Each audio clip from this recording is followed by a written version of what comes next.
most, if not all of y'all, understand that these folks holding cameras are not our friends.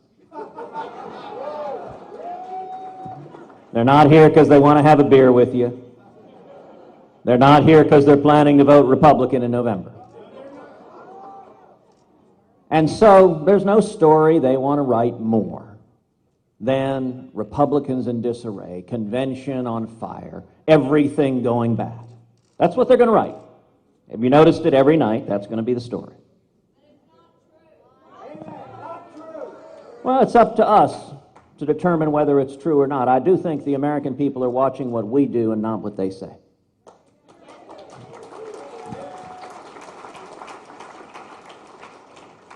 You know, I can tell you last night,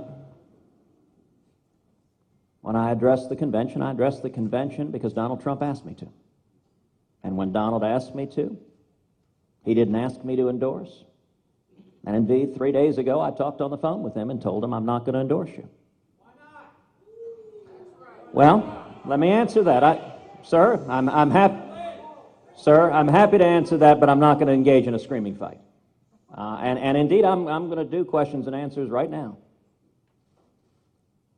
What I wanted to do last night was lay out the principles I believe we should stand for as Republicans.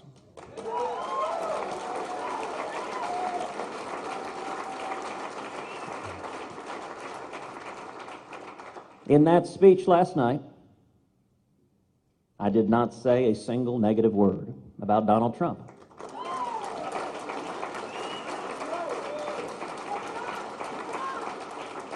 And I'll tell you this morning and going forward, I don't intend to say negative things about Donald Trump.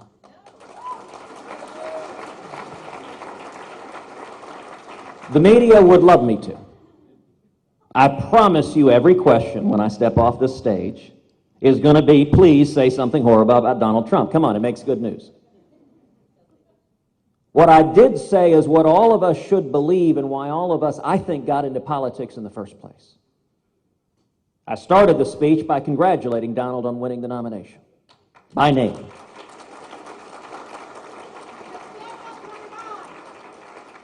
And then I encouraged folks here and at home that we deserve leaders who will stand for principle, who will do what they say.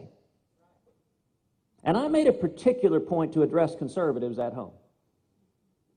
Listen, I assume there's a reason the Trump campaign wanted me to speak. They saw my speech several hours before I gave it. They knew exactly what I was going to say.